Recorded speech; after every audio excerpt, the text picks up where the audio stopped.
Fantastic. Well, hello, good morning, good afternoon, and good evening, everybody, as well as happy Pride Month. Thank you for joining today's Data Plus Diversity event. If this is your first time joining one of these events, Data Plus Diversity is a monthly series that provides a platform for community conversations surrounding the challenges and solutions to data diversity and data. For those that don't know me, I am your host today, Lawrence Durbin, and my pronouns are he, him, and his. I'm the Senior People Analyst, Tableau Social Ambassador, and co-lead of the Data Pride Tableau user group. While having worked in data for over a decade, I have only been using Tableau for a few years and been part of the broader DataFam community for less than that. And I am so excited to be here with all of you today. Now, for just a little housekeeping. If you have to drop early, this session is being recorded and we will share it with everyone after today's event. If you have any questions for our presenters today, please be sure to submit them using the Q&A function so that we can see them come through. And please do continue to use the chat feature to engage and get to know each other. Now, with that housekeeping out of the way, let's get today's event started. We have a packed hour and a half planned for you. We have Šárka Meer with us today to talk about her experience working with data in human rights advocacy, how data is used in small organizations, and how to increase data literacy. Then we'll transition over to Tyler Patrick, a product manager for Tableau working with Tableau Public, Tableau's free platform. He's going to share a recent feature that launched this past month, how his team gets feedback from diverse users when they develop products, and how they are supporting journalists and election reporting worldwide. We will end today's event with one of my fellow Tableau community leaders, Tableau Data Dev Ambassador and Tableau Coders Initiative User Group Leader, Kyle Massey, and then take a few minutes with the Data Pride Gallery, this month's community challenges, and how you can connect more on Data Pride and the Tableau community. So be sure to stick around until the end. Now to introduce Šárka. Šárka has been working with data for 4 years in the corporate and nonprofit sectors with clients in banking, government, and human rights. She has a passion for almost all things related to data, whether that's looking for data, creating data sets, wrangling and exploring data, creating visualizations, and finding patterns and information. She is passionate about human rights, environment, cycling, queerness, feminism, books, politics, and languages, to just name a few. I'll let Šárka share more about herself in more detail, but we are delighted to have her here with us today. If you have any questions for her, please be sure to drop them in the Q&A box. We've blocked off about 10 minutes after her presentation to do a live Q&A, so please don't be shy. And now with that, I'm going to pass things over to you, Šárka. Thank you, Lawrence. Hello, everyone. My name is Šárka, and I'm super happy to be part of Tableau's Data and Diversity, especially for the Pride Month. I am Czech, but I've been living in Berlin, Germany for the past 2 years. Let me share my screen.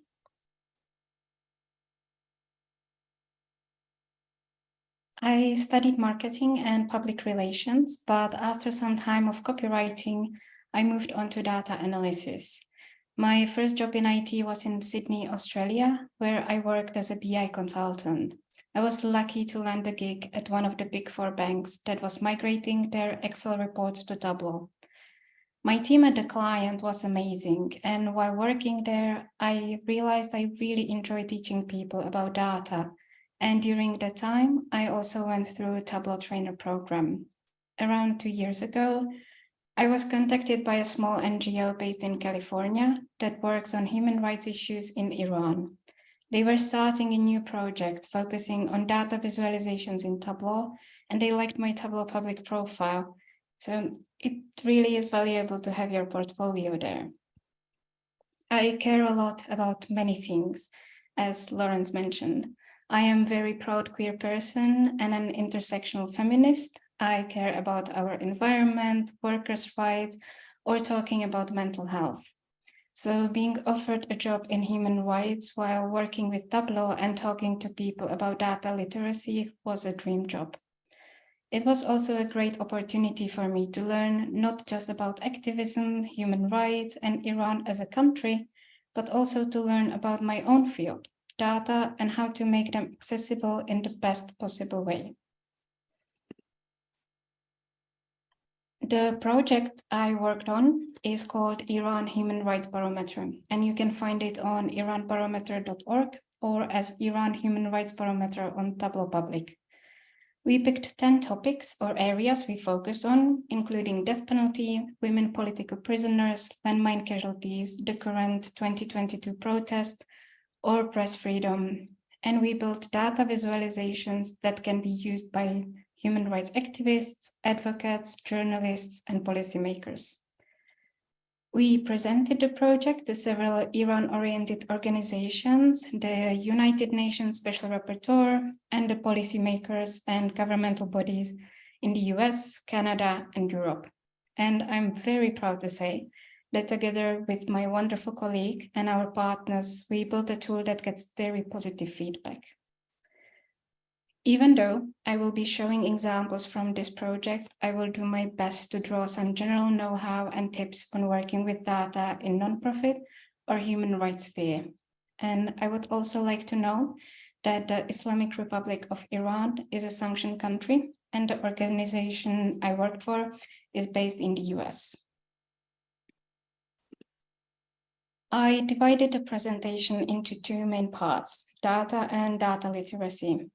They will in some ways overlap. Before I dive into them, let me do a short prelude.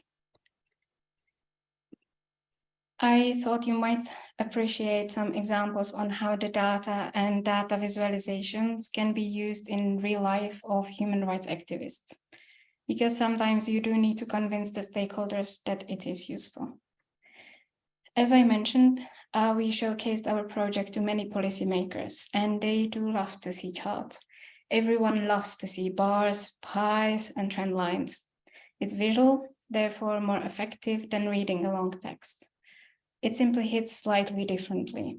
And even though many small organizations don't make decisions based on data, policymakers often do, and they do want to have something in hand to support their decisions. Therefore, it makes sense to create a tool for activists to push their agenda that is data-driven. It can also help them make better decisions in what specific areas to focus on or target, or even which area to learn more about, because there's not enough data, but about that I will talk a bit more later. And finally, it helps with spreading the word. You can share simple charts on social media or blogs, or in traditional media, of course, because journalists love data too. And now the fun part. The moment you set a foot outside the corporate world, you realize the approach to data is vastly different. You know, most of the time there is abundance of data laying in the data warehouses and lakes, and no one really knows what to do with it. Many companies collect data and think about its use later. Small organizations and nonprofits don't usually do that. Often they don't know they can or don't know how. And sometimes the data is simply non-existing at all because some types of incidents and violence go unreported. Collecting data on abuse of human rights, especially if it's a systemic issue coming from the point of concentrated power, is dangerous and can be seen as anti-governmental behavior and, for example, send people to prison. NGOs and nonprofits do collect and keep some data, though.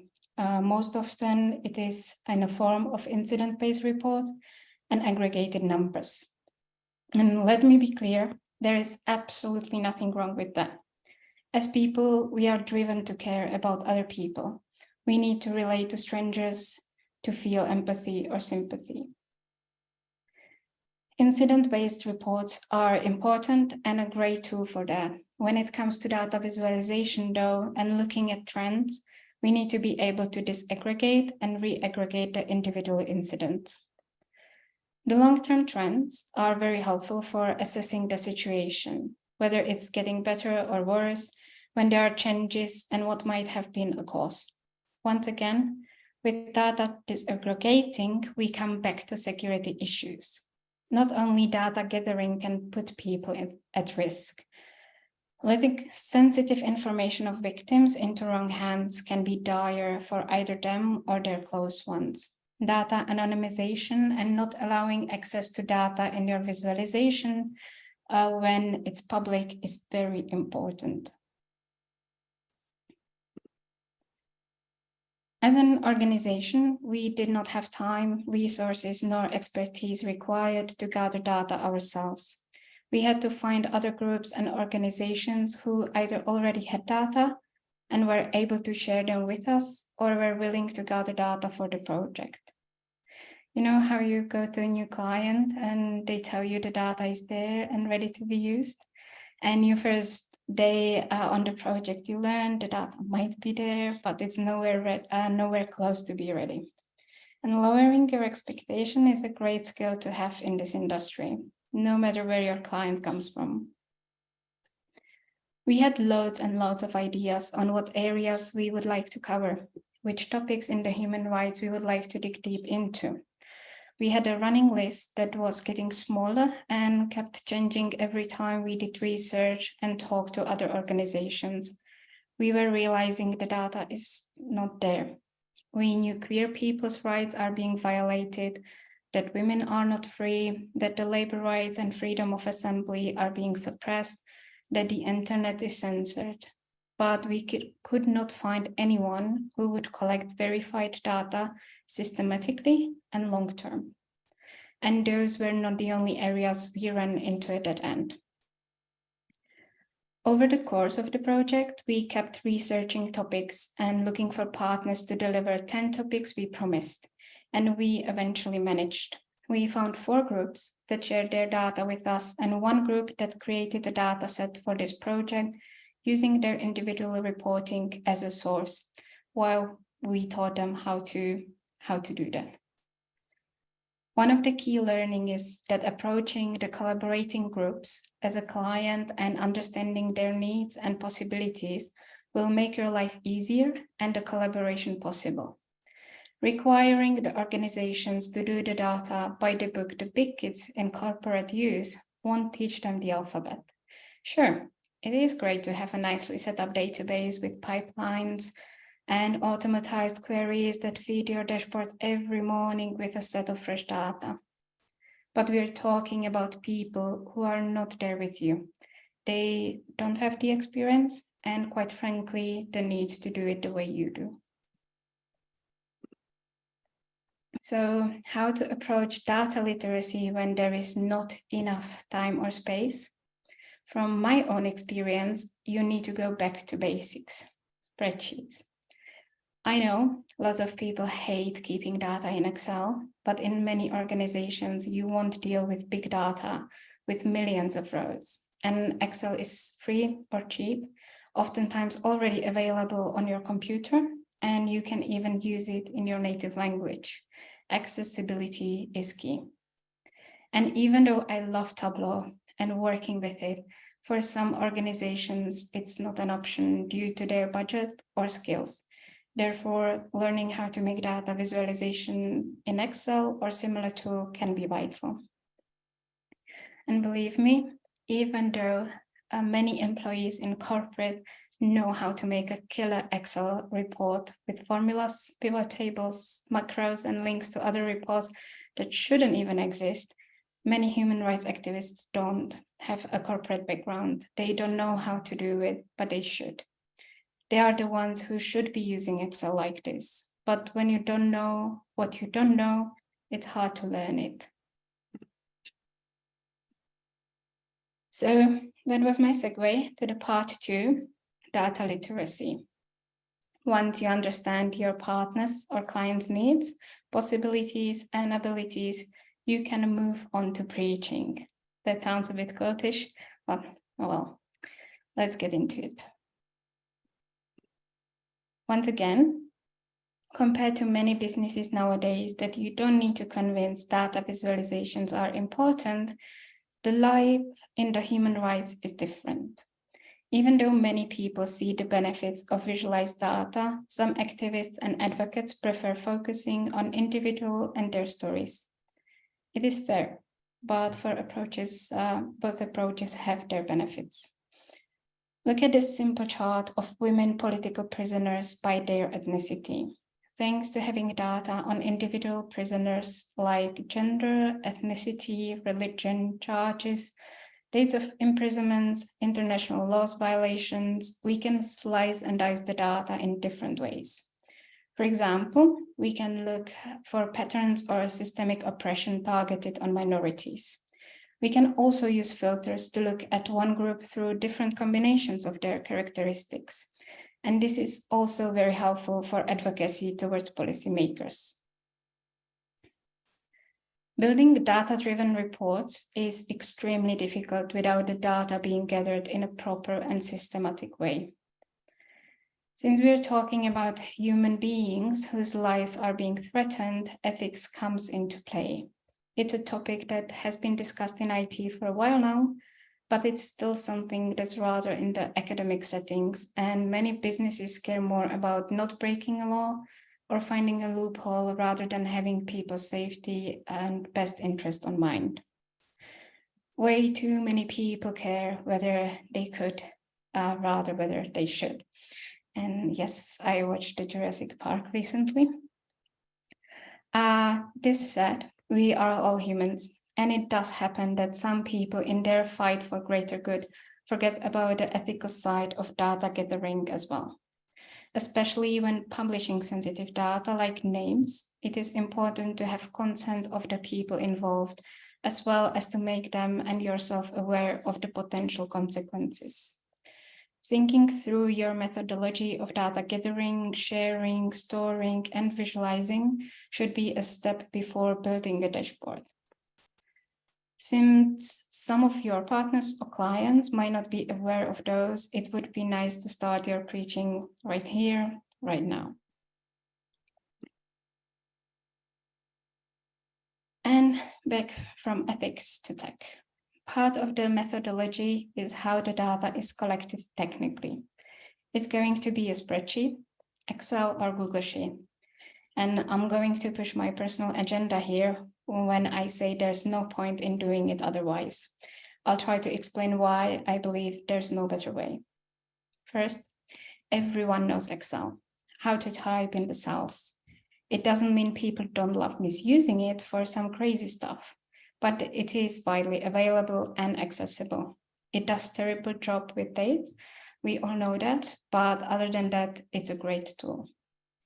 Second, not many small NGOs or nonprofits can afford an in-house data analyst or engineer to maintain their data warehouse, write ad hoc selects, and prep the tables. It's usually not enough for a full-time job, not regular enough for a contracting gig, and I'm just imagining the struggle in the conversations. I don't want to perpetuate the stereotypes, but I do have enough data engineers around to know everyone would be very unhappy in this situation because the common vocabulary takes time to build. On our project, anytime we approach a group with data, we ask them for a sample we could review. This helped us assess whether we can use the data as is. We can use it with some cleaning. I use Tableau Prep Builder for that. Or if it's just not good enough and would require time and resources we don't have. I was the only tech person in our small team. Therefore, all data reviewing, cleaning, analyzing, visualizing, and potential feedback giving and training was on me. My main learnings for the formatting are, first, no more than one person or incident per row, because that's a good practice. Second, unique ID for each person or incident, because if you don't do that, data can and will get mixed up. Third, unique separators for multiple values in one column, because nothing can make you more miserable than commas. Fourth, consistency in dates, flags like yes or no, or ones and zeros, and spelling, because computers are not humans and capitalization, spaces, punctuation, and typos are very, very different values. They sound so basic that many data people don't even think about it anymore. But this is one of the big parts of building the base of data literacy of non-tech folk. This project was bilingual, and we built visualization in both English and Persian. And let me tell you, working with a language you can't write nor read it's something. One of my favorite examples is locations. When you transcribe non-English names, and especially non-Latin alphabet ones, you come across many possibilities. The sound sh can be spelled sh or sch, h with a k, kh, q, or sometimes g or gh, u can be double o, u, or ou. It's endless possibilities. But once you try to group those data, you need to fix them. Sometimes a wildcard helps. Sometimes the names are just too similar, and you need to go through them carefully with the browser open on Maps and Wikipedia and double-checking your geographical research. Another quite specific issue is dates. We already know Excel loves making date out of anything, or numbers out of dates. It's very delightful and not at all frustrating. And I have a fun fact for you. Did you know Iran is one of just a few countries using a calendar different than a Gregorian calendar most of the world uses? Persian calendar starts on an astronomical northern spring equinox around 20th of March and is therefore floating. This means years, months, nor days align with the Gregorian calendar. With one topic, landmine casualties, we went with the data as far as 1980s, which meant creating a conversion table for the past 40 years. I looked, there was nothing available, no formula, no open source dataset, no nothing. Many people don't have to convert the dates on a large scale, so they can use simple online converters. I had to look up a website with a list of dates, and surprisingly, it was a Slovak one, and make a conversion table myself. And before you say anything about writing a script in Python, I am sure it's possible, but I'm really, really awful at Python. One more thing you learn as a data analyst or specifically as a Tableau developer when working with a very niche data. In a Persian calendar, we are currently in year 1401. At least as of building the visualizations, Tableau did not recognize the dates before 1400 as dates. I'm honestly unsure if this has been fixed, but workaround is to use it as a string and make your peace with losing the option of drill ups and downs in line charts. I know that was long, and I'm actually trying to put all my key learnings into a few blog posts. So if you follow me on LinkedIn, you can get all the infos in the written form over the course of the next few months. I'll share my details at the end. But regarding both data and data literacy, here are a few things that I believe are really important to keep in mind. Go small and take small steps. You are an experienced data analyst or engineer, but the people you work with probably don't know what you know. They don't have same or even similar experiences.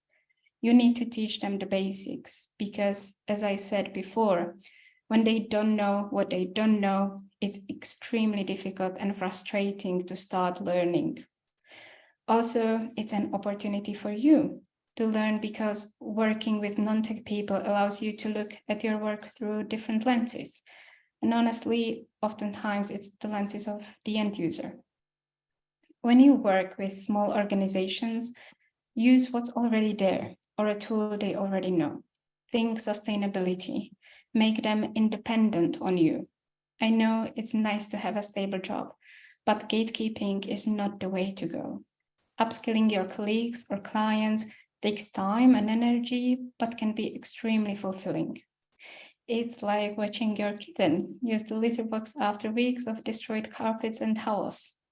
And if you never had a cat, believe me, it's an incredible feeling.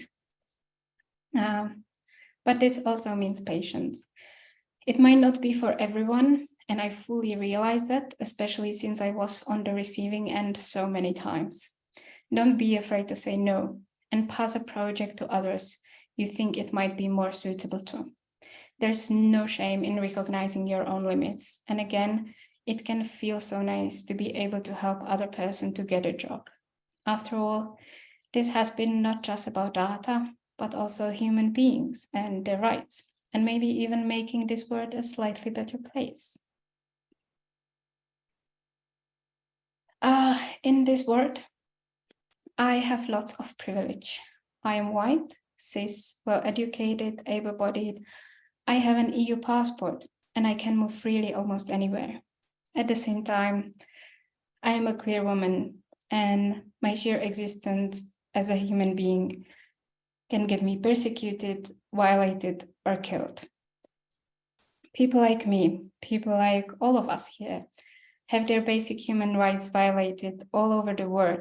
And even though Pride Month is time to celebrate where we got to, this year has been painful to watch how many countries around the world, countries we believed are democratic and protecting their citizens, are taking a step back. Fighting for yourself, fighting for your neighbors, and even fighting for people on the other side of the planet makes sense, because we're in this together.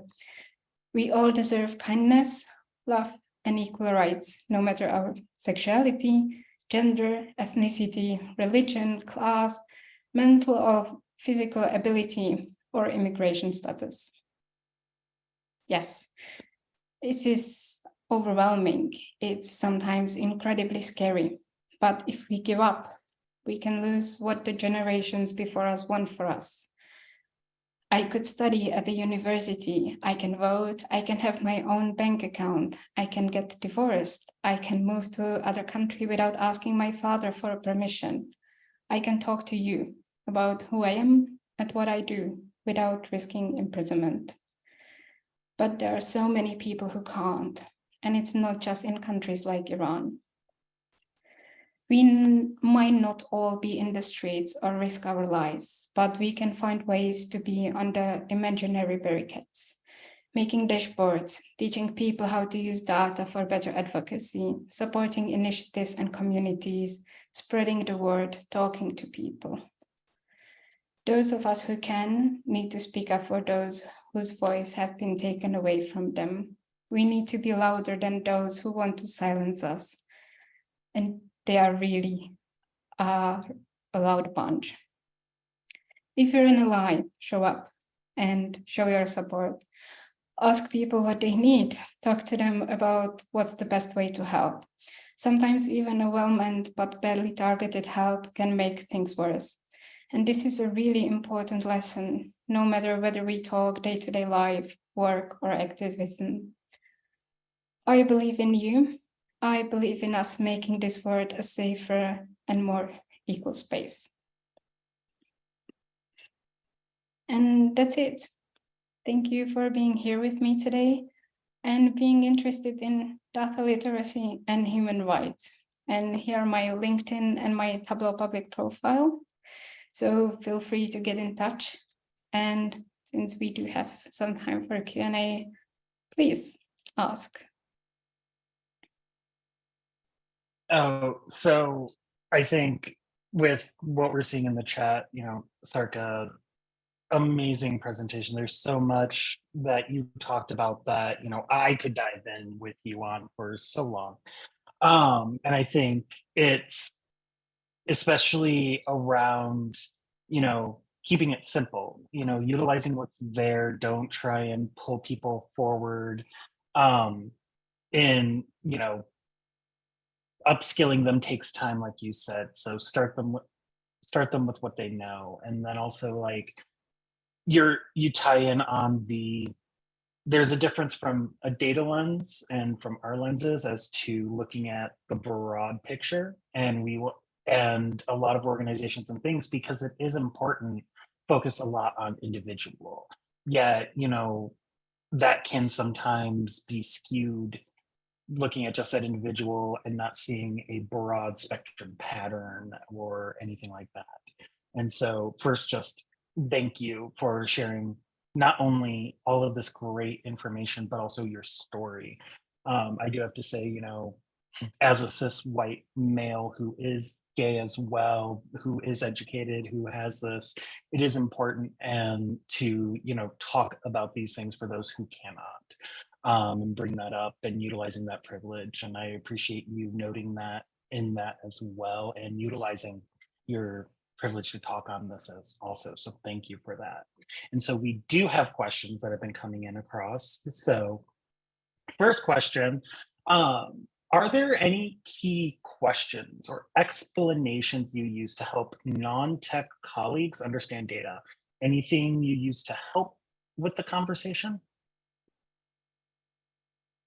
That's a great question. Thank you. I usually try to use what they already know.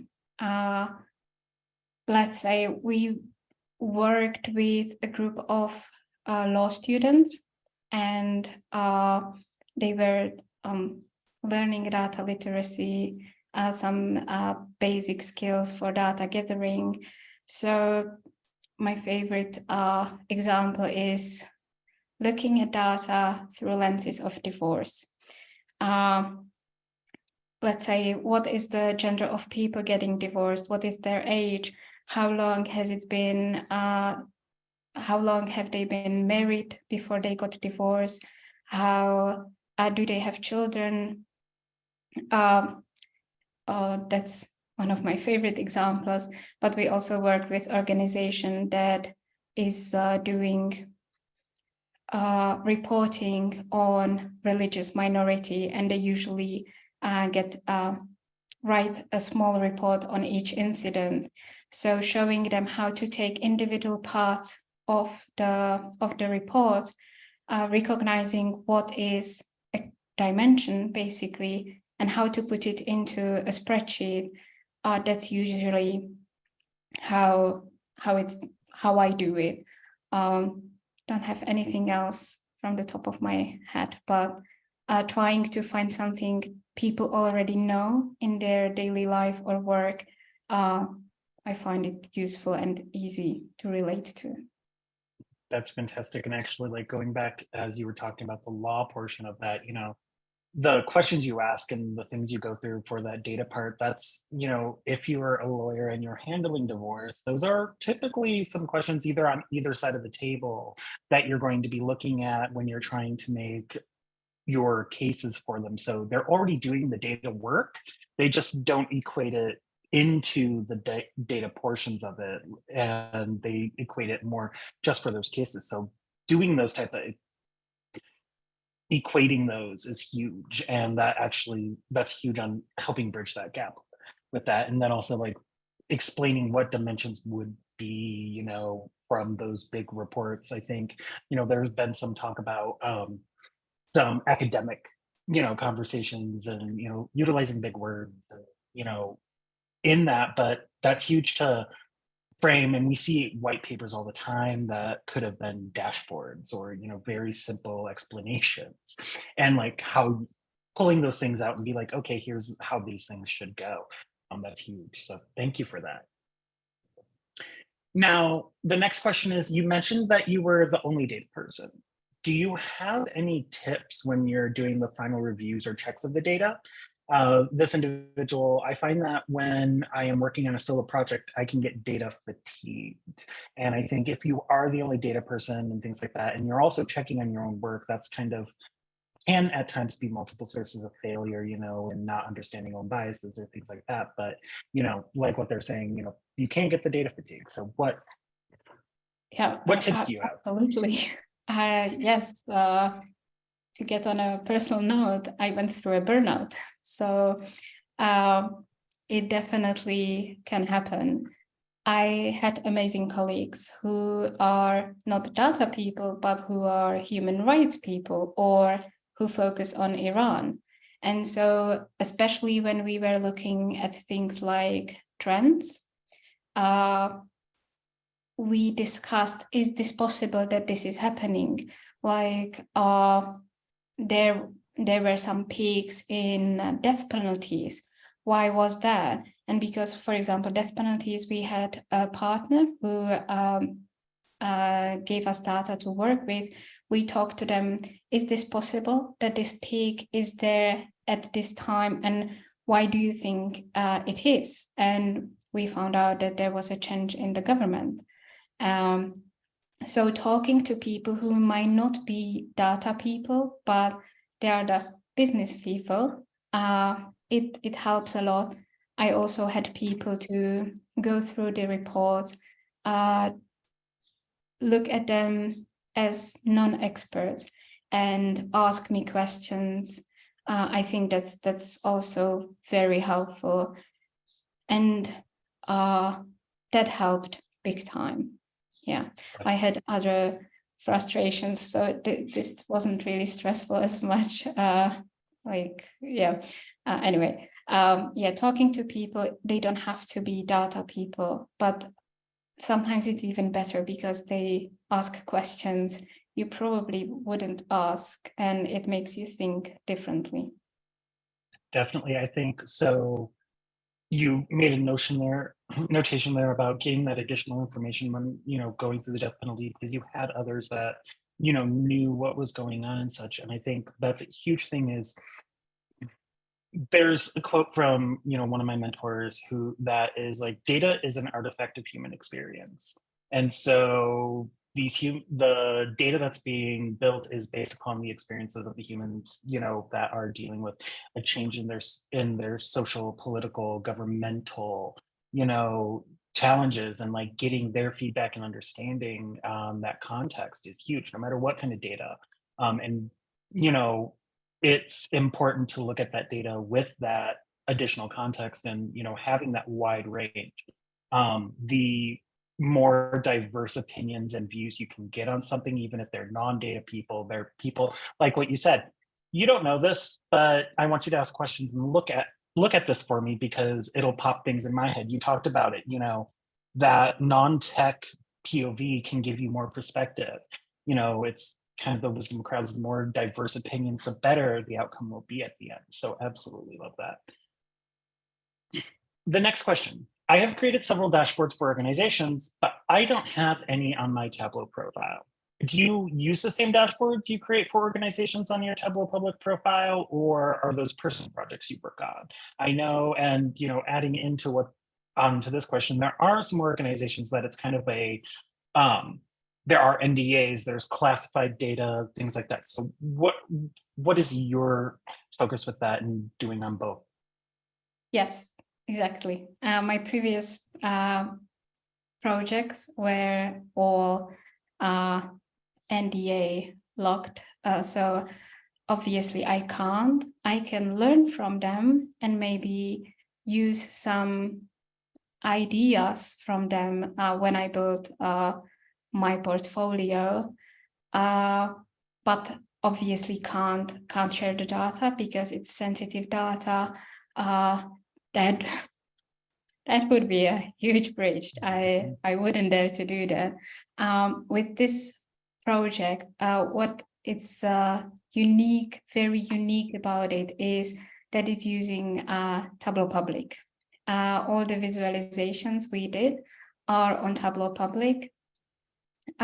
We have a website that is hosting, or the visualizations are embedded there through Tableau Public, but we also have Tableau Public specific visualizations that have extra information. So because I built all of them, I can use them as my portfolio or part of my portfolio, but I don't have them on my Tableau Public because it's not my product.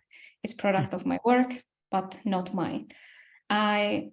For my Tableau Public, I do things I care about. The last piece you saw, the Love is Love, is my visualization. I visualized Dead Lesbian Syndrome this year. It's a TV trope, very annoying to be honest.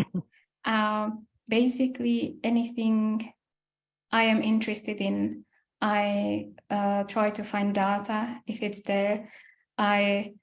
What I did at work and at my last project, I learned how to do for myself or those things, like how to build a data set myself, how to do it in Excel, how to use it in Tableau, how to enrich data sets, how to combine them, how to create some kind of methodology for data gathering.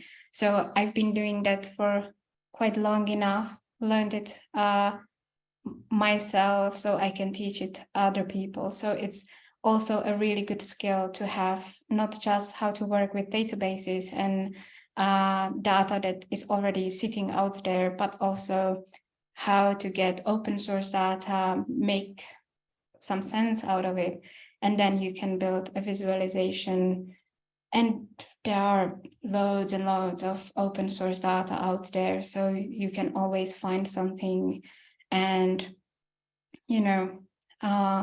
it's a good learning opportunity. But I know when you work with Tableau, sometimes you don't have the energy or feel that you want to do Tableau in your own time.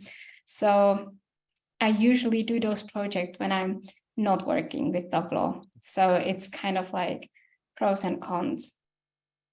No, definitely. I know for me, when I used Tableau in my day role, which I don't utilize it a lot now, but there was a difference in I've been doing this all day and all of that, and like then trying to do stuff for Tableau Public. And of course, I couldn't share anything I did at work because of all that. And then, you talked about the open source data, and so I'll do a plug here. There are so many community projects for individuals, from everything from diversity in data, visualization for social good, back to just basics to learn more Tableau skills that are out there that give you data and give you sometimes even a prompt for something to learn. So definitely check those out also. And so thank you for your experience as well. And so the last question that we have from our attendees. So excellent point about not being a gatekeeper with data and dashboards. I work in the health IT industry and would add, by sharing your expertise and mentoring others, you also significantly combat staffing shortages. For example, we have seen in healthcare, especially post-COVID. So definitely focuses on that. Don't think there was. Yeah, it definitely, long term or in a long run, it helps you because it means you will have less work to do. And I think in general, because data literacy, it's not something that would be taught at schools. We have to do it as adults, and it's just useful anyway. Even if you are not going to work with data in the future, it's just handy. Yeah, exactly. And that's data literacy is going to be so important. I think just a few years ago, data science was noted as like the biggest up and coming career. Now it's somewhat shifted over, more focused on AI, as we've seen with that, but all of that still requires an understanding and literacy of data, and it's not as built into our education curriculum. I know from my perspective here in the US, definitely. And so it's one of those things, we have to do that as adults, and there's so many things out there, but sometimes it's difficult to do that, but it's huge important. And no matter how, if we can get someone into the data and helping them, it doesn't matter how. It doesn't just have to be Tableau, or it doesn't have to be just any other tool. It can be anything. And like you said, start simple, Excel as well. In those cases, that really helps there. So with that, that's with our attending questions, but I've got one or two little small additional ones. So the first one is, if you could go back to the start of working with data and human rights and in that advocacy, is there anything you would actually do differently? I would probably try to research the areas first, if I could go back in time, I would spend more time on getting the areas we can work on, or potentially training other people how to gather data, because as I said, lots of organizations had incident-based reports, and you can actually get the data from it, go from qualitative to quantitative, but it is really heavy on resources, and it has to be done by a person who actually understands the area. So if I go and do it, I can to some extent, but not fully, to make it really high quality, because sometimes, especially when we work with translations, and we worked a lot with Persian English translations, sometimes words get lost in translations, or sometimes people use abbreviations that can mean different things.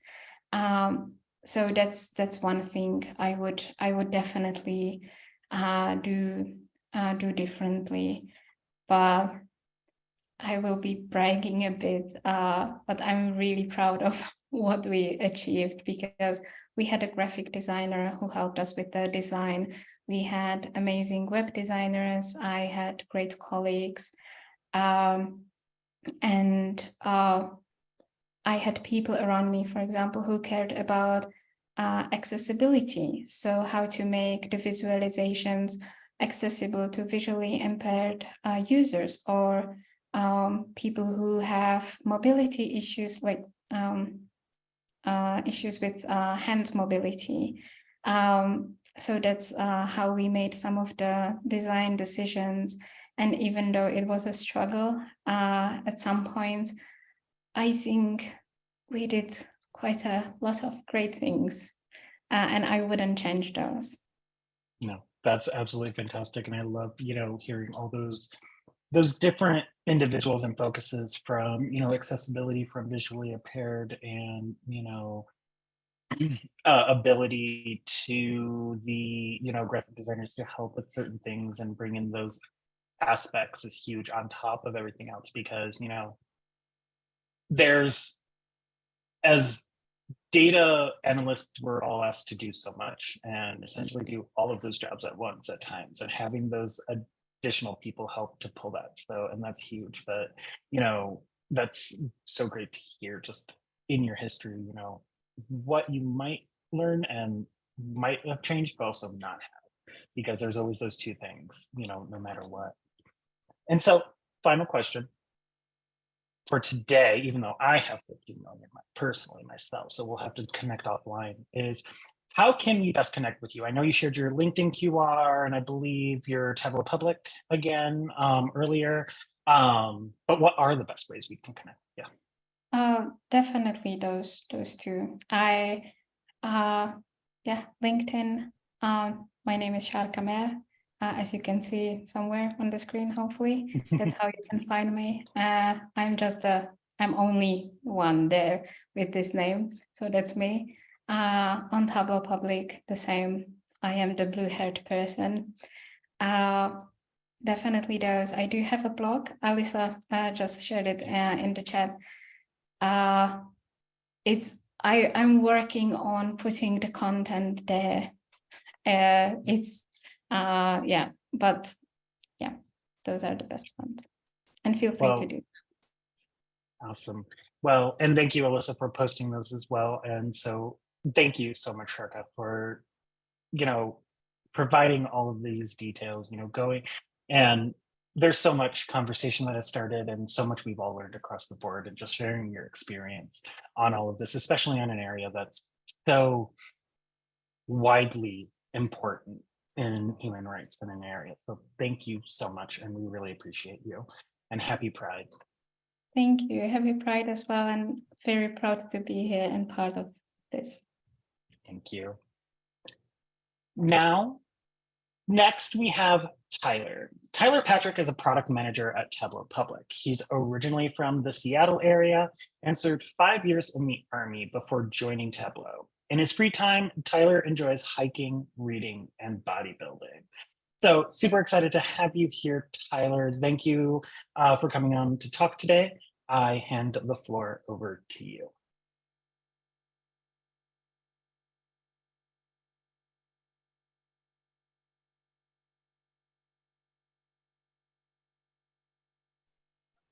Great, thanks, Lawrence. Really appreciate that introduction. So like he said, I'm a product manager on Tableau Public.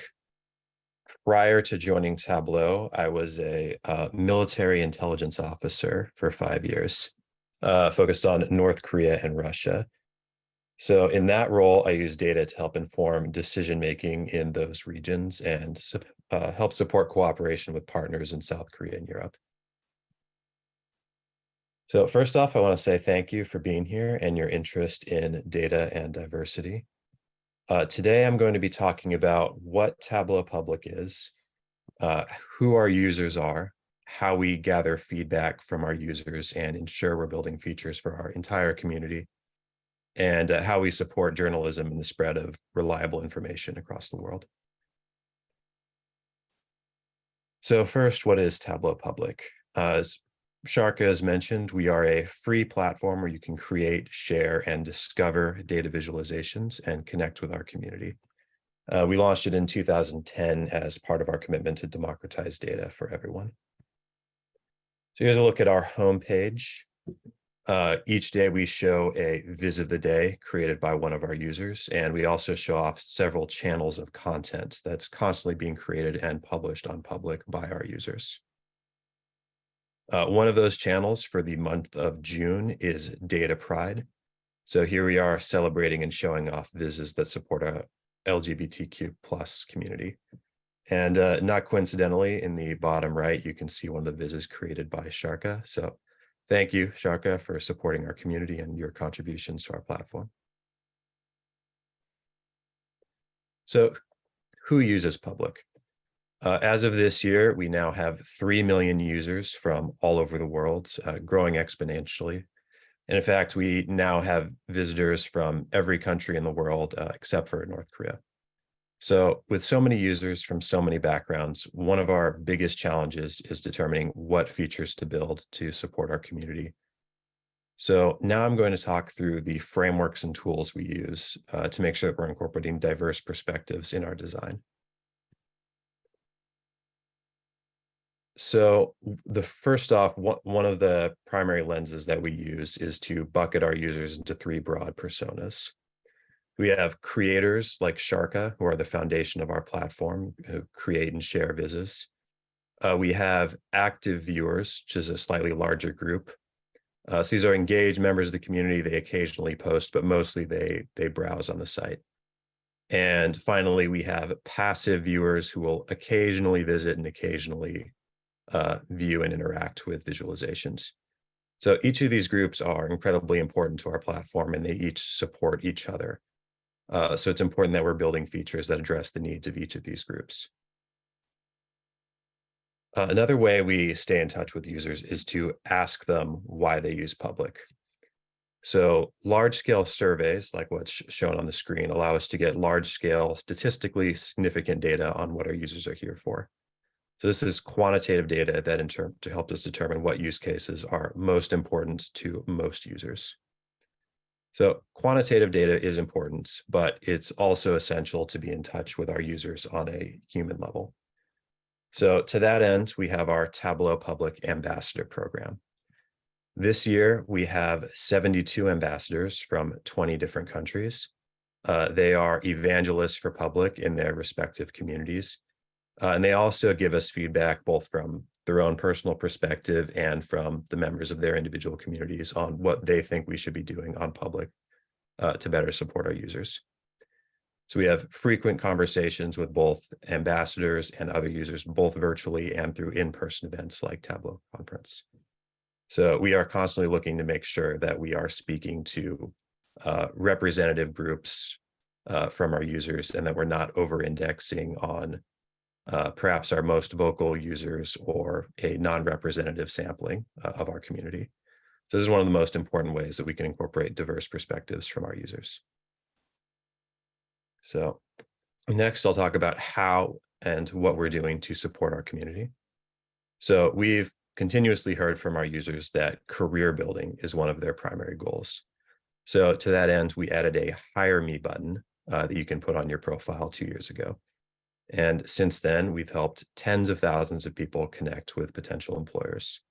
In the upper right of the screen, we have a great success story of one of our users in Lagos, Nigeria, who was able to get a job with Spotify thanks to her Tableau public profile. We also have a featured authors category. So this is a rotating group of authors that we believe are contributing significantly to the community and deserve more recognition. So we update this list every month or so. This is another way that we can give back to our creators and help accelerate their careers. I'm also excited to share a recent feature that we just launched last month, pronouns on public. So Tableau Public is all about self-expression, and identity is a key part of that. And we've continuously heard from our users that this is an important feature for them. As Šárka mentioned earlier, data privacy is also critically important. And unfortunately, it's not safe for everybody to be open about their identity, especially depending on the state or the country that they live in. So we also, taking that into account, we also created the option for users to show their pronouns on public, either fully openly for all users to see, or to a select subset of other users. So this gives our users the choice on how to represent themselves and also giving them the option to protect their privacy.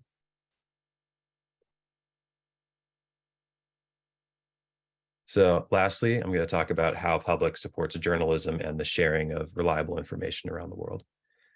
So on the left, we see an election dashboard that a Nigerian newspaper used to track a contested election this year. So this visualization, others similar to it, got over 6 million views this year. And then on the right, we see a dashboard used by the Japanese Ministry of Health to track COVID and other respiratory diseases this year. So there's been an unusually long flu season in Japan this year.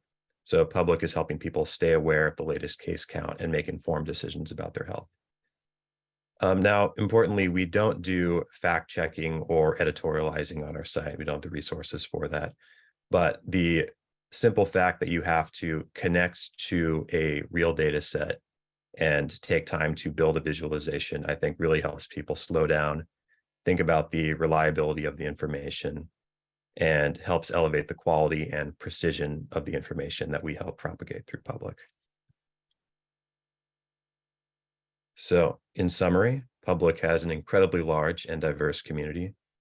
People come to us from all over the world and for many different reasons. And we use quantitative and qualitative frameworks to make sure that we're staying in touch with our community and incorporating diverse perspectives and determining what features we build next. So if you have feedback for us, please reach out. My email is on the screen, and I'd love to hear what you have to say. Thank you so much, Tyler. I do have to say, you talked about the survey that comes up, and I've had Tableau Public for years, and I logged in just randomly the other day, and it came up with that survey, and I'm like, oh, okay. And so, answered the questions and did all that to provide that feedback of why I was using that. And so it was great to see that. But I met you this year at TC, and as a social ambassador. So I do have to give a shout out to all the Public ambassadors out there. They are absolutely fantastic individuals with some great visualizations and really focusing on learning data and creating your own business and doing all of that. It's great to see what Tableau Public has done for people across the board, and their feedback and my feedback I am able to give, as someone who utilizes Tableau, whose public profile is not as nice as it could be, but at the same time, it's just huge what it does. And talking specifically on the pronouns piece, I remember having conversations with individuals almost a year ago, about just that simple little thing, and to see it have been released during Pride Month this year, and all of those conversations was just absolutely fantastic. And the questions and the feedback that Salesforce and Tableau have taken around inclusion and diversity over the past year and even longer has been great. So thank you for that. So we actually do have a question for you. How can anyone start with Tableau? There are very restrictive Tableau Public Desktop or Tableau Trial 14-day license.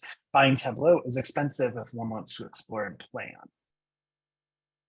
Yeah, so that is the reason why we have Tableau Public. So it is free. Anyone can sign up. You just use your email and create an account, and you get almost all of the features of desktop in terms of authoring. The only exception are the AI features like Ask Data.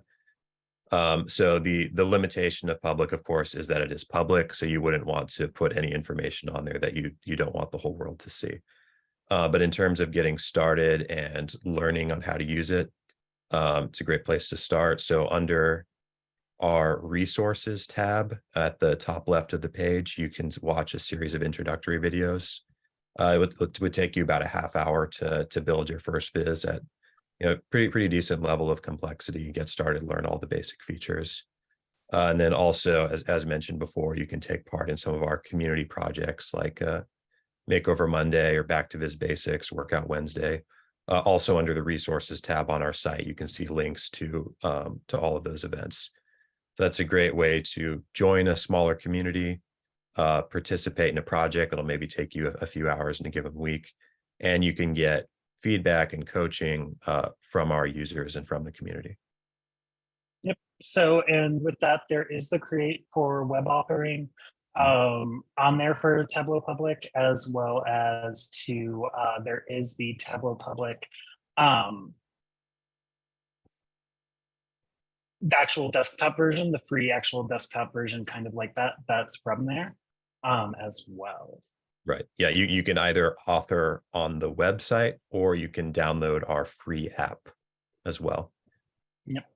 And so there is a notation and a follow-up. The main restrictions are in connectors, only connect to Excel. That is true. So, yep. So there is that upload from the computer. There are some, Google Drive and OData connectors as well. So, but there is some smaller limitations on broader data. And then one last question from the audience. Has there ever been any thought of having a mechanism like the Ideas Forum that is specific to Tableau Public to get suggestions and have people upvote? There is if you go on the community forum, you can filter by public. So there is a subset of the Ideas Forum that is specific to public. Awesome. Fantastic. Well, thank you so much, Tyler. It's been great having you and seeing you again as well. And thank you for walking us not only through Tableau Public, but how you all take in all this feedback to be a more inclusive and diverse and better platform for all of us. Yeah, my pleasure. Thanks, Lawrence. Thanks, everyone. Thank you. And so now to start closing us out, I want to introduce Kyle Massey. Kyle is a Vice President, Business Intelligence Software Engineer at JPMorgan Chase, a Tableau Data Dev Ambassador, and co-lead of the Tableau Coders Initiative User Group. I am so excited to have you here, Kyle. Welcome. Thank you. I'm so excited to be here as well. Thank you for inviting me, and happy Pride.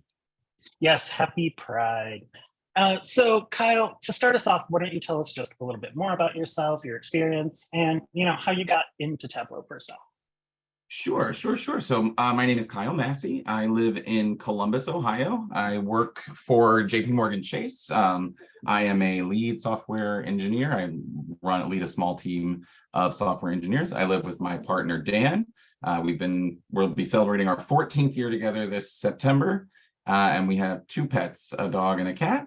I've been with JPMC for also 14 years this year. I started off in the call center. I went to college to get a degree in music education because I thought I wanted to be a high school band director. Closer as that got to becoming reality, the more it was like, well, maybe not. Like maybe music is something I want to continue to love and not make a career out of it. So changed directions a little bit, got a job in the call center at Chase that was just gonna hold me over until I found something that I liked better. And I really just got opportunity after opportunity to just learn and grow. It was, hey, we all, Šárka talked about it earlier. A lot of us got started in Excel. That was definitely, I showed some interest in learning how to do some things in Excel. So things kept getting thrown at me, started doing macros and VBA and things like that. And then one day in about 2018, after a couple different jobs doing that sort of thing, back in 2018, my manager at the time was like, have you heard of this tool called Tableau? And I was like, yeah, I know what it is. I haven't really used it. And we had an internal sort of boot camp style academy for learning Tableau. And I just really fell in love immediately with the way that it flowed, the abilities that it gave us to visualize things much easier. If you've ever tried to do visualizations in Excel, your first time using Tableau, you probably had the same experience. So just all of those kinds of experiences, and that's what led me to have conversations and make connections with our COE at JPMC. And when it became time to hire somebody new into that organization in 2019, I said, let me just put my name in there. Even if I don't get it, it shows the broader team that I'm here. I want to be part of this community. I want to learn more. And it's kind of all been history from there. And once I landed in that role, I got an opportunity to dabble back into programming and more development stuff that had been an interest of mine. And now that's what I do 100%. So I am, as Lauren said, data dev ambassador. We're like the coders and the tinkerers and the what nows. That's I always like to say that we answer the question of what do we do with this now? So that's really my Tableau journey in a nutshell. I've become more active in the community probably in the last year or so. This year was my first opportunity to go to TC, that's where I met Lawrence. Had a wonderful time, made so many wonderful connections, and just really reestablished kind of my fire for this Tableau world. Yeah, I have to say, having met you in person and, for the first time really at TC was absolutely fantastic. And, what resonates with me as well is, some of the parallels within journey. I started at a call center myself. I then learned Excel. I learned VBA. I was doing visualizations in Excel and highlighting, making banners, highlighting, merging cells, doing all this stuff. And, then, I met individuals that worked in Tableau and, made those connections. And then that led me into my first actual data analytics role, working on, upskilling and reskilling. And then, of course, that kind of led me eventually to the broader DataFam. And, like you said, connections at TC, being part of the community, being ambassadors, you as data dev and the tinkerers and the coders, me in the social area focusing on Tableau and really talking about the message, those type of connections in the community is, I think, so important. It helps in our career. We see with Tableau Public, as Tyler just showed, having the profile, being in that part of the community even, help you get hired, as we saw him highlighting those individuals that did get hired through the Hire Me feature and all of that. So, I think all those connections in community is huge. I know for me, being part of the DataFam has not only helped my career journey and just my learning and skills, but also just me as myself, as well as, other communities that I've been part of helped on my work journey, career journey, and just myself and understanding journey, especially as a member of the LGBTQ community myself. What do you see as the importance of the community, the DataFam or others, as part of your journey? Yeah, great question. I think that the DataFam specifically has been such a different experience to any of the other. I'm kind of a hobbyist. I get interested in things. So every community has its own ups and downs, but the DataFam community has really shown me that there's a place for everyone, no matter what your niche is. So, there are people like the Bo McCready's of the world who make beautiful print-worthy visualizations that just awe us every time. And then there are people that are more on the data dev side, like me and Zach, who are showing you, okay, now you want to do stuff that you could never even imagine with Tableau. There's the social ambassadors who are out on Twitter and the forum ambassadors who are out there making sure people get the answers that they need. And there's people on Slack. So there's really, if you have a passion for anything in any way, shape, or form in the DataFam, there is somebody there who not only needs you and wants you to be part of the community because they have a question or they want your perspective, but it's also, I've never worked with any other sort of tool or belonged to a community that, related to a tool or a type, an industry, where I just feel so supported. Like my mind was blown so many times at TC by the number of people that are like, oh yeah, I know who you are. And it's just like, well, why? But that's a feeling that, like, it not only it makes you feel good, but it makes you want to keep going, and it makes you want to be the example for the people, the new people, the people that I saw a couple of years ago when I was just getting started with DataFam. I want to be that for people who are getting started this year and next year. And I think in a broader sense, being a gay man, and having been out since I was 16 years old, it's something that I don't often think about. It's just, I don't necessarily go around telling everybody right away, but it comes up. I talk about my partner freely. And when it comes up, sometimes people are like, oh, I had no idea, or other people may already know. And I just I want people to see that the DataFam is so kind for the most part, and so open, and like, you can and you should just be who you are, because you don't know who might be watching you. There might be someone who has gotten involved in DataFam because of their job, and they're maybe not quite sure about where they fit with their gender identity or their sexual orientation or anything. And to see others being out and strong and accepted and proud of who they are and what they contribute, that has always really resonated with me and made me feel very comfortable being unapologetically who I am at all times, even when it comes to this kind of stuff. So I think the amount of impact that the community has had on me and my career is I almost can't even put it into words. I do have to say, with all of that, when the Data Pride Tug started last year, you were one of the people that joined and were in our events the majority of the time. And, that's how we first really engaged and all of that. And then when we met at TC, until you and I had a conversation and it was like, oh, you are, it kind of, I'm very, leading the Data Pride Tug, talking at things like that, I'm very forward about that, because you don't know, being visible is important across the board, and there might be others who may be like, oh, there are more like me and things like that. And then, meeting you and, having talked to and learned, and be like, oh, there are more like me, even at my, level within the community as a community leader. And it was just fantastic. And having had you just be supportive, like you were just supportive, and I was amazed. It was amazing to me. And then, talking to you more, it's just great. But yes, like you're talking about, not only do we have all these groups that, in areas where we have people, forums, data dev, social, based on what niches people have, we also have all these community projects, and you talked about them earlier too.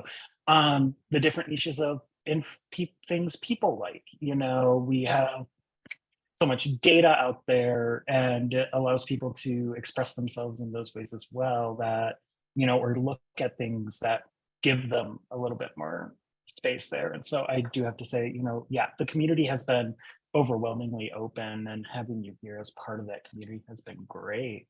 And so as a data dev, I want to allow you to do some plugs as a data dev ambassador. What are some things for people who maybe aren't so much the builders that would be utilizing Tableau Public as much, but maybe like you said, the tinkerers, or the wanting to learn how to code, and what they can do in Tableau outside of just the building? What can people do? And also, how can people connect with you? Yeah, absolutely. So Tableau actually does a really great job compared to other tools that I am familiar with in a similar sphere of documenting APIs, making it easy to get into things. And the best place that I recommend everybody to start is tableau.com/developer. That will take you to all the documentation about the various APIs and what you can do, and links to what people have done. You can also, if you're interested in really tinkering around, you can get a little sandbox developer site. You have like one creator license, one viewer license, one explorer license. So it's not for anything real, but it is a fully functional site with all the bells and whistles, all the features. So you can really test out and learn as you go through using a real site, and not like, trying to approximate in Tableau Public. The other resource that I will selfishly plug is the Tableau Coders Initiative user group that I run with Zach Geis, who is a Tableau visionary. We actually have kind of broken up into seasons. Season 1 was about the REST API. That was last year. And we actually started from, I don't even know how to write a line of code or what program I should download to write a line of code. We started literally ground zero, and build up through automating, creating projects and publishing content and creating web applications that do these things for you. We're currently focused on the embedding API, and we took a very similar approach of, I don't even know what a web page is. I don't know what HTML is. I don't know what CSS is. I don't know what JavaScript is. So Zach and I are really passionate about starting from the beginning so that anyone feels like, I can go as far as I want with this. I might want, to create a simple one button that does one thing, or a complete suite of applications that automate everything in your organization like we have. So I see that Alyssa sent those links in the chat, so thank you. And Tableau Coders is also on YouTube. So if you go on YouTube and search Tableau Coders, you can find all of our previous videos.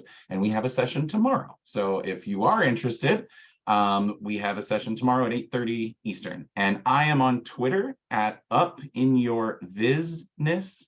I thought that was really clever a few years ago, and now I'm stuck with it.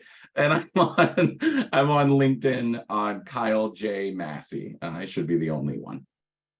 Fantastic. No, and the Tableau Coders, learning and the developer, it wasn't until I think like a year ago in something with another ambassador that I even learned about the Tableau developer space, and which is amazing. And like you said, you have the license, you can test all those API stuff, you can do all of that, which is huge. And your Tableau Coders, starting from the beginning is huge, because I grew up in the MySpace era, so of course HTML, CSS, and all of that was like part of what I learned if I wanted to have a cool MySpace profile at the time. But not everyone did that or had that social media.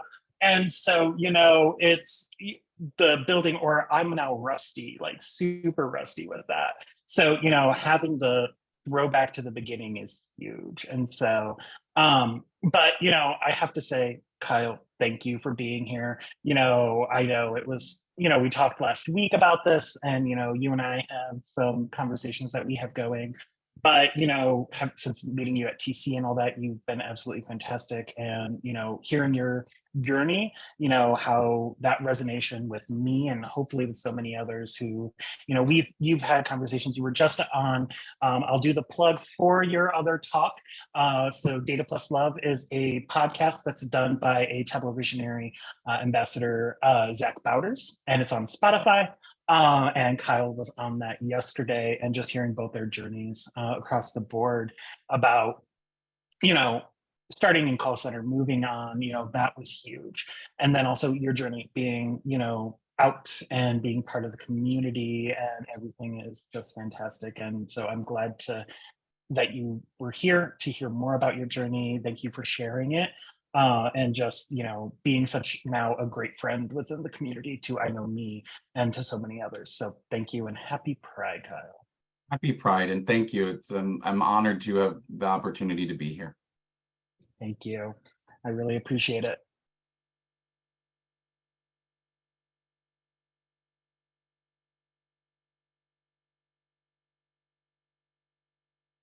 Lawrence, you muted yourself, I think. Thank you. So just want to do some final little highlights real quick for Data Pride. This month, we've had so much going on when it comes to Pride Month. We've had some conversations this week or today with Tyler talking about, Data Pride and Tableau Public and the different channels. But this month, Tableau launched the Data Pride Gallery. It is its own site. talking about, showing, highlighting even more outside of just that Data Pride channel, LGBTQ focused and Data Pride focused presentations, including those by Šárka, by an individual that was noted, one of a huge ally in the community, Bo McCready, that Kyle just mentioned. So many different things, and they're not just about laws or about they're anything within the LGBTQ community, from prides to out the importance of law, RuPaul's Drag Race, and more. And on top of this as well, we had a focus and so many community projects. So with Back to Viz Basics, we not only visualized with them You Are Loved billboards that are across the United States, but also the Lambda Literacy Awards. And we have more community projects coming up with others, as well as the Data in Diversity and Data team is looking at LGBTQ representation in film as well. And do you want to just do a quick plug for the LGBTQ plus Data Pride Tableau user group? We are a focused around the LGBTQ community, uniting the LGBTQ community in data and our allies. You can join it from that link. We'll be posting the link as well. And a plug for our event, which is in 1 year. We'll be celebrating our 1-year anniversary of our first event on July 21st. We'll be doing a Pride Month recap, talking with others as part of the Tableau community, and really highlighting so much more. So we hope that you can join us.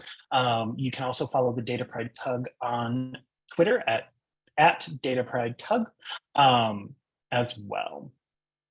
So I first want to thank everyone for being here today. Thank you to all of our panelists for coming and talking. Šárka, with your presentation around data literacy, data and human rights advocacy, and the conversations that you brought forth for that. Tyler on Tableau Public and the inclusion being brought in, and pronouns, as well as to Kyle for just talking about your journey as a Tableau Data Dev Ambassador and just in Tableau and your career. And more. It's just been absolutely fantastic. So I thank each and every single one of you for being here. And thank you to all in attendance. It's really great, and hope you taken away more from this. And please do not hesitate. We will be sending out links after this, as well as the recording. You can go back, rehear any of our sessions, get the links that are in there. And so with that, I hope everyone has a wonderful day, morning, or night, and happy Pride. Thank you all.